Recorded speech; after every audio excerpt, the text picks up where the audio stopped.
Sabi, pag lugar mo, ilang beses ka nakiusap sa akin eh. Huwag mo ako sigawan. Ilang beses ka rin nakiusap pa. Hanggang doon na. Nag-abroad ka ba eh? Anong gusto mo? Anong gusto mo? O, punta na, gusto mo? O. Punta na, sindak ka na sindak dito eh. Bakit? Sisigawan mo ako ng pakialam mo. Wala akong pakialam sa pumoto dun eh. Sinabi mo yun. Interest mo lang iniisip ko eh. Gusto mo ipapa-50 ano mo kami? Sabi ko sa'yo? Sabi ko, Karen, baka pwede makiusap. This is too important. No. Thank you, Your Honor. Mr. President, if I may. What is the pleasure of Senator Zubiri? Yeah, just two issues. One is this was not in the daily agenda, this concurrent resolution number 23. But I know, of course, our good colleague would like to have not his area not be disenfranchised in voting. So sometimes we take it up important matters such as this to be able to answer the times, and this particular issue is on the disenfranchisement of these 10 EMBO barangays. However, Your Honor, I'm trying to get in touch with our colleague who is from Makati, and I do not know, does this have any implication to Senator Binay's I can state for the record, Mr. President, it has nothing to do with Makati anymore, because all of these barangays are now under Taguig, being administered by Taguig, and the problem is they'll not be able to vote for any. May I ask for just a 1 minute suspension, Mr. Calling. 1 minute suspension, Mr. President. Session is suspended. Before that, am I correct that the former Senate President wants to move that we suspend the consideration of this concurrent resolution and discuss it tomorrow? If yes, then may I make a Yeah. Mr. President, my question, first of all, I don't know anything about this bill. Nothing. It just came out of the air. So this is a Senate concurrent resolution. This is not a simple resolution. And I was a majority leader, like you've been also a minority leader, I believe, a majority leader. And the concurrent resolution has a force of, before the Supreme Court came out with the decision that it does not have a force of law, but it used to have a force of law. So ang question ko lang dyan, Mr. President, is, with due respect to him, I know it's a local issue. I know it's a local issue, and it's important to you guys. And I don't want to disenfranchise anyone. Ang akin lang sana, explain sana sa amin ano itong pag-usapan natin. Yun lang. And I asked a colleague who represents particularly before these 10 EMBO barangays, I asked her, and she also doesn't know what's going on. Due courtesy lang ba? Sort of some respect and due courtesy. Yun lang akin, Mr. President. I have, again, if I raised my voice, it's because, it didn't have to go that way, and I apologize if I raised my voice. Okay? Ang akin dyan, if it will help you, maybe we can pass this, we can take it up tomorrow. Ang akin lang naman dyan is nabigla ako, dahil nasa taas nga ako, at biglang may concurrent resolution about these barangays. Wala naman sa agenda today, Mr. President. So, my appeal to the good gentleman is give us time to at least explain to us what it is all about. We have no caucus. We've never had a caucus since I asked for one in the beginning of the incumbency of the good Senate President. So I don't know. If we had a caucus, you could have raised it there and said this is a very simple piece of resolution. Nobody's going to get affected. We're going to get them to vote at least in these elections. If I was told that, then I would have no problem. Pero biglaan eh. Ngayon ko lang nakita yung document here, just now, when I went down. So, that is all I'm asking, because we're not the house of, we don't want to be like other establishments na, ano lang tayo, in the midnight hour we're passing measures. No, we're not like that. Senator Pia Cayetano knows that. That's her pet peeve. She doesn't like to pass things in the middle of the night when nobody's around. I know that. Because we have traditions, and it's a time-bound tradition. So mine is not even asking anymore. I'm not raising a point of order, because our agreement in the past is that we will take up on the floor what is the agenda for the week. And this is not even in the agenda for the week, kasi bago lang to. And I understand kung bago lang to because of the lateness of the hour, meaning the lateness of the session, and this might be able to help Senator Cayetano. But we have another session tomorrow, Mr. President. So there should be no problem. All we need to know is just understand what is this all about? How can we help you? Ayaw ko din ma-disenfranchise sila eh. Ayoko din, Mr. President. Yung mga taga-Tagig at sa Embo Barangays. Ang gusto ko lang sana is just explain to us what this is all about. Because this is a concurrent resolution. If it was a simple resolution saying that the Senate would like the COMELEC to recognize these Embo Barangays and come up with this procedure, wala po akong problema, Mr. President. But this is a concurrent resolution, which is a tad higher, a notch higher in terms of implementation and validity. Yun lamang po, Mr. President. No offense meant to my dear colleague. I know it means a lot to him. I'm not here to stall, and I'm not here to disenfranchise anyone. Yun lang po, Mr. President. Yung akin lang, sana ma-explain lang sa amin. And with due respect, we're all elected senators here. I will not pass a measure na hindi ko papadaanan sa inyo or to anyone, in fact, without going through the motions. Yun lang po, Mr. President. Yun lang ang request ko. It's just a simple request that tradition should be followed, at least to explain to us, at least come up with an interpellation on the measure on this particular concurrent resolution. Because even with simple resolutions, we have periods of interpellation. We have period of amendment in simple resolutions, lalo ng concurrent resolutions. So yun lang po ang request ko, Mr. President. Thank you. Mr. President, let me just state before the Honorable Cayetano responds with his manifestation, Chair would like to place on the record. Number one, as correctly pointed out by Senator Zubiri, this is a concurrent resolution, and by virtue of the Supreme Court decision, is no different from an ordinary resolution. Hence, it does not have to go through 3 separate readings on 3 separate days. Number two, we did give due courtesy to Senator Nancy, even if this involves barangays that are no longer part of Makati, but because the chair thought it used to belong to Makati, we cleared it with her. I don't know if the statement of the gentleman was stated on the record that we consulted their administrative staff. The answer is no. We consulted the chief of staff named Christine and her head of legis named Isa, who according to them consulted the good senator about it, and the response was, she can confirm or deny the same tomorrow, it has nothing to do with Makati because it has everything to do with Taguig. Hence, we proceeded and clarified it with the minority leader, with the indulgence of the minority leader, given the urgency of the matter as raised by Senator Cayetano. Just to place that on the record. Senator Cayetano. Yeah, is Mr. recognized. President, thank you for clarifying that because I just like to put on the record, this is my 3rd term as a senator. I've been a majority leader, minority leader. Never po ako nagpalusot ng kahit anong bill sa kahit anong oras. I know my responsibilities here. I know the rules. Lahat naman tayo hindi perfect. Siguro ilan lang sa kwarto na to and mostly they're from the staff ang memorize ang rules, no? Kaya nga makikita ng mga taong nanonood ngayon, lumalapit pa kami dyan sa harap or dito sa gilid sa staff kapag ka magtatanong sa rules because may precedents yan, rich na yung history. Now, we did not violate the rules because the joint resolution, the concurrent resolution was filed yesterday, and unlike before that it was treated like a with force of law, dinadaan po natin yan in a process that's like that.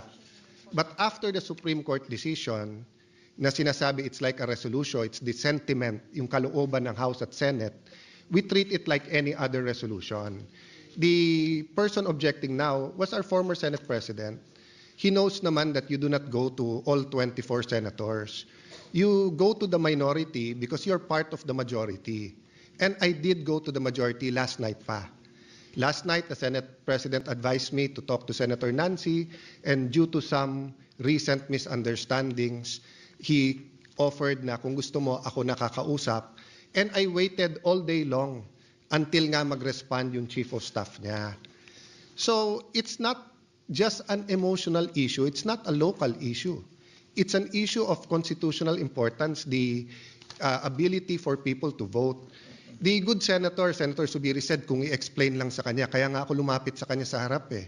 Sabi ko, gusto mo explain? Sabi niya, bukas na. Sabi ko, I don't wanna take the risk. Nakita nyo naman yung mga ulan ngayon, kung bumagyo bukas at mag-adjourn tayo. So, walang taga-Embo na pwedeng tumakbong congressman, walang pwedeng bumoto. This is a 5-page resolution. Very easy reading. I'm ready now to answer any of his questions or questions ni Senator Binay. If he apologizes for raising his voice, me too. I mean, I know it's still emotional for him. That's why ilang beses na nagsisigawan dito, never ko siya in-approach, never ko siya kinontra. Nakaupo lang ako dyan sa harap or dito or dun sa tabi ni Senator Tulfo. Tumatabi-tabi lang po ako. But that's why I humbly came to him kanina while he was on the phone with Senator Binay and said, can I explain this to you? Pwede ko ba i-explain sa'yo? Kung may question, so let's not come here and say na, hindi, bukas na to, ipaliwanag lang. I'm ready to explain it to him now. It's a very simple resolution. It's very simple. They are allowed to vote for mayor, vice mayor, councilors, each and every one of them. But the COMELEC said they are now Taguig and they're not under Makati under the Supreme Court decision. At sabi ng COMELEC, you cannot vote for congressman. So Congress is left with two things: doing nothing, or telling the COMELEC, if you ask us, you should let them vote, and these are the districts. What's my basis for this is the districts? Both the official statistics and the hearings of the Sangguniang Panglungsod of the city of Taguig. It's that simple. This isn't a complicated bill. We all know naman pag nag-file tayong bill, your office takes judicial notice once it's read in first reading. So kahit ito'y concurrent resolution, may first reading to. Hindi kailangan lapitan yung 24, but if that is the pleasure of Senator Zubiri, I humbly did that kanina. So but let's not make it appear that this is a simple, this is a complicated bill, this has implications, this is ganito, and let's just wait till tomorrow. That's not true. Diba? The resolution is there. Diba? Nakiusap na lang, sabi nga ni Minority Leader, please make it brief for a simple reason. I think the Minority Leader and Senator Risa are up, 5, 6 a.m. sa dami ng papeles. They usually go home from session 8, 9 p.m. They have early hearings, but they're here. Di ba?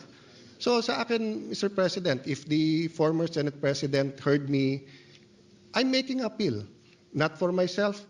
You know, wala akong vested interest dito in the sense that my wife as mayor, sinabi na ng COMELEC, pwede siyang tumakbo. And pwede siyang iboto sa EMBO. So with or without this resolution, wala tong epekto sa aking wife, sa vice mayor, sa konsehal. Ang epekto nito, wala rin sa kandidato naming congressman.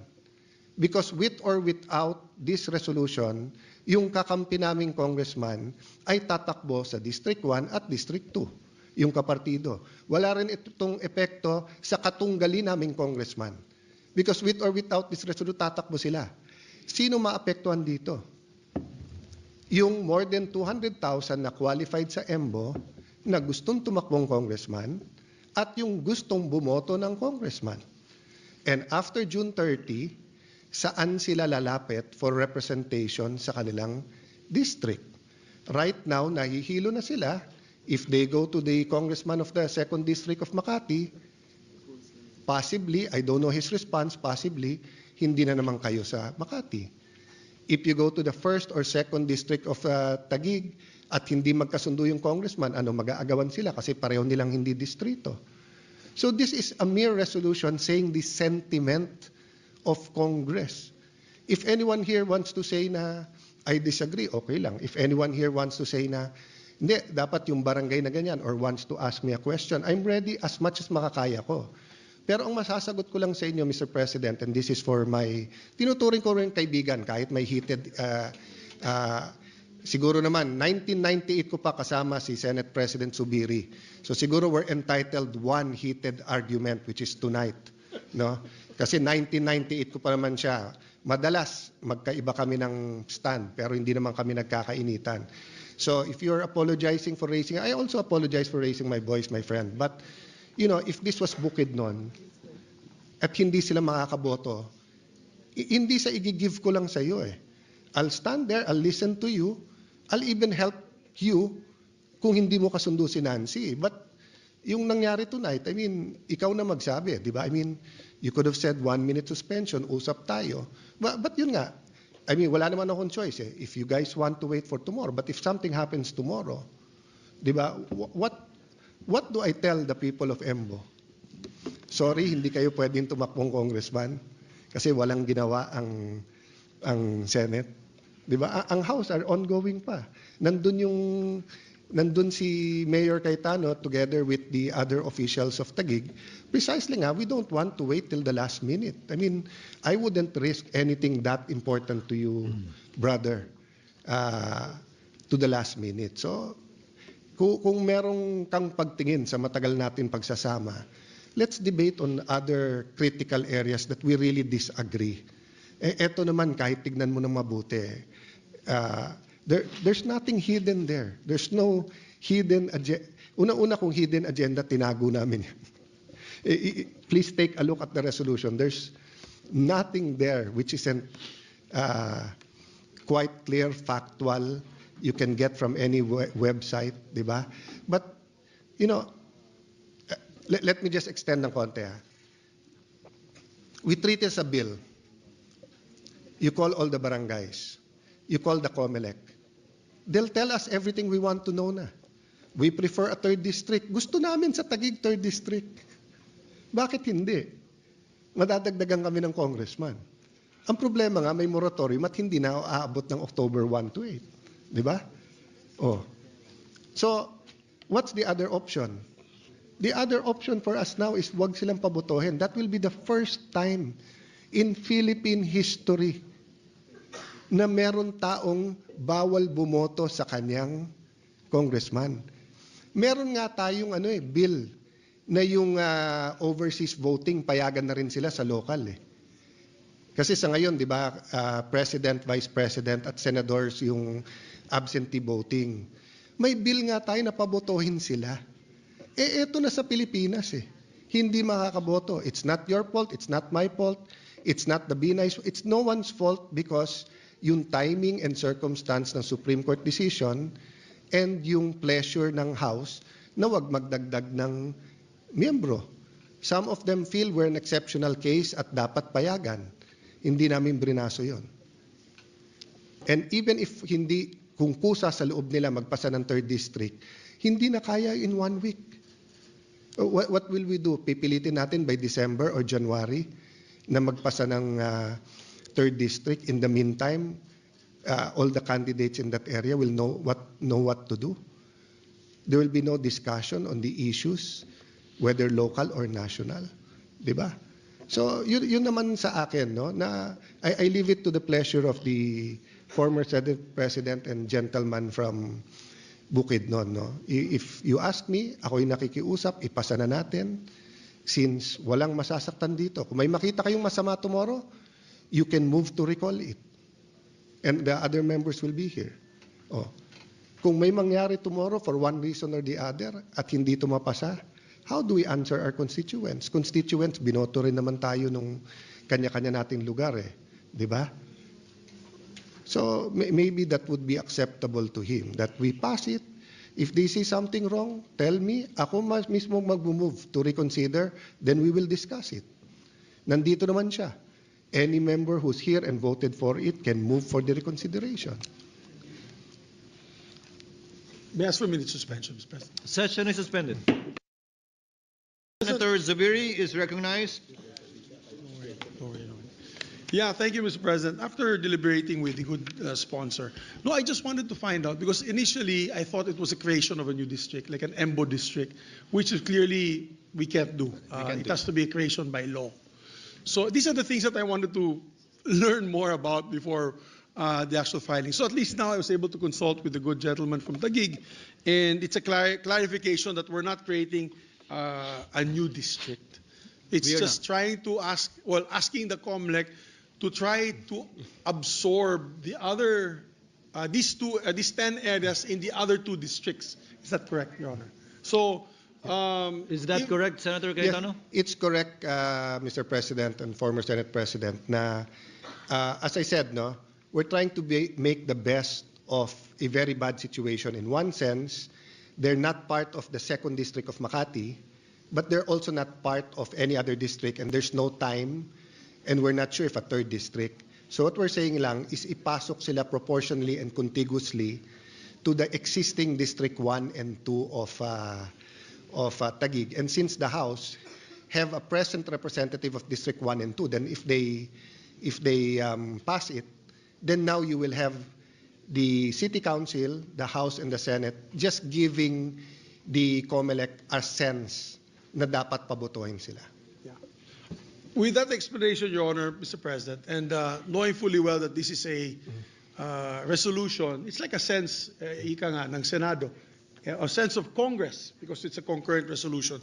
Then I actually did not interpose any objections, Mr. President. I just wanted to, for the good gentleman to clarify with me what this concurrent resolution is all about. That's all, Mr. President. Sir And President. I interpose no objection.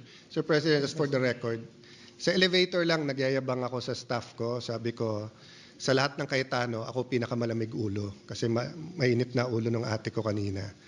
And yung dalawa kong kapatid, madali ding uminit ulo.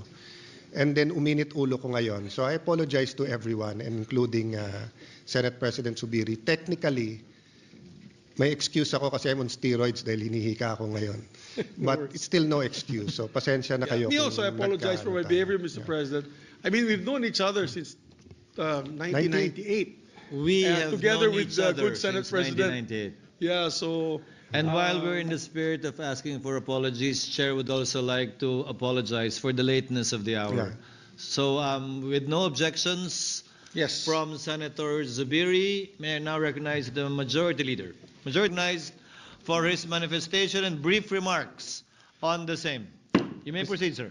Mr. President, Mr. Minority Leader, Mr. Majority Leader, in behalf of the people of Taguig, who is very grateful first to God, secondly, to all those who were involved in a almost one generation of a legal battle into, making Taguig whole in such a way that all of its former territory would be now together as one community and one city.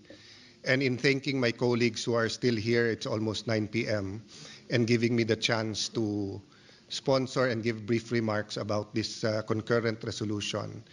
We were left with a problem, as you know, despite the strict rules of the Supreme Court against a second motion for reconsideration, and after that, I think it's of public record naman kung ano nangyari, yung dates ng final decision, yung mga struggles hanggang ngayon ng mga kababayan namin from EMBO.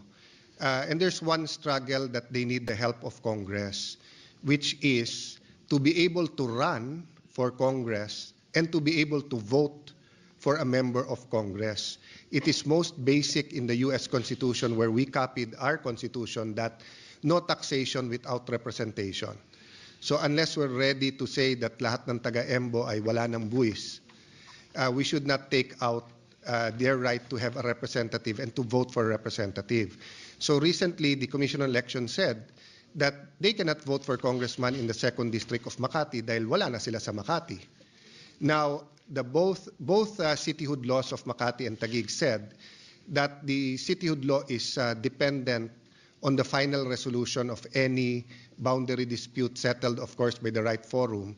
But this does not automatically amend the congressional district. So this concurrent resolution is meant to guide the COMELEC, meant to give them an option, meant to express the sentiments of the sovereign people through the House and the Senate. The House specifically, the local constituency, the Senate, the national constituency, but both houses equal, to tell the COMELEC that there are now two evils possible. One evil is that they'll not be able to run nor vote.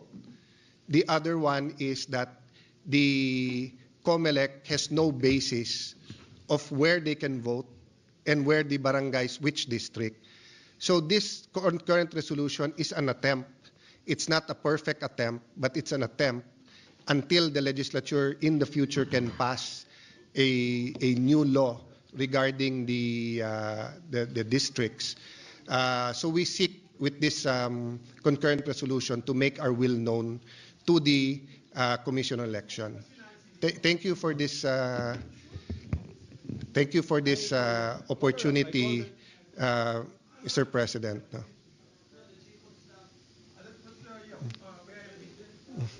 Yes, with due respect. Patapusin mo na muna si Are you done? Are you done? So Mr. President, Tawagan mo na, Meg. you know, I confirmed it with her. yeah, I'm just saying, Mr. President, that a little over 300,000 people and the number of voters is just on the resolution. We cannot do nothing.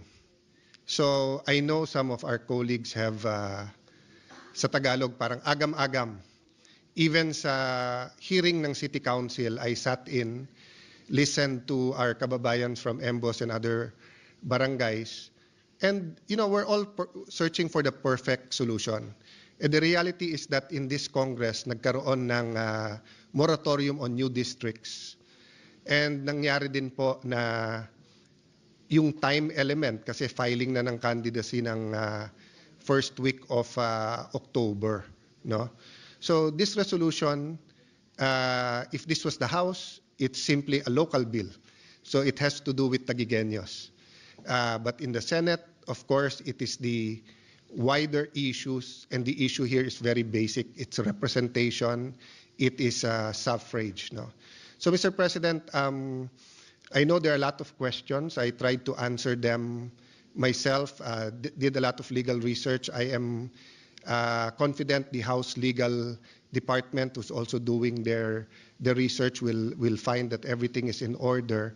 But let me reiterate, no, any solution is better, as long as, of course, it's a good solution. No? Any good solution is better than doing nothing. And, you know, with 1 day left till the session and then a few weeks till the voting, you know, the people of the Embos will be very grateful that we gave them the choice, di ba? Sinong gustong tumakbo at sinong gustong nilang iboto. Sinong gusto tumakbo, sinong gusto iboto. Let me lang reiterate, Mr. President, wala nang problema po sa mayor, vice mayor, councilors because nag-statement na po ang Commission on Election that they can vote for the councilors and the vice mayor and the mayors. And in fact, adjustments have been made to make sure they have representation sa population nila. So it's really the congressional district ang problema. And you know, you cannot have a caretaker for a district that doesn't exist. So meaning if today ang filing, may mag-file for District 2 ng Makati, may mag-file ng District 1 and 2 ang Taguig, in limbo or, you know, it's like they will be outside the Philippines. No? So I hope our friends will take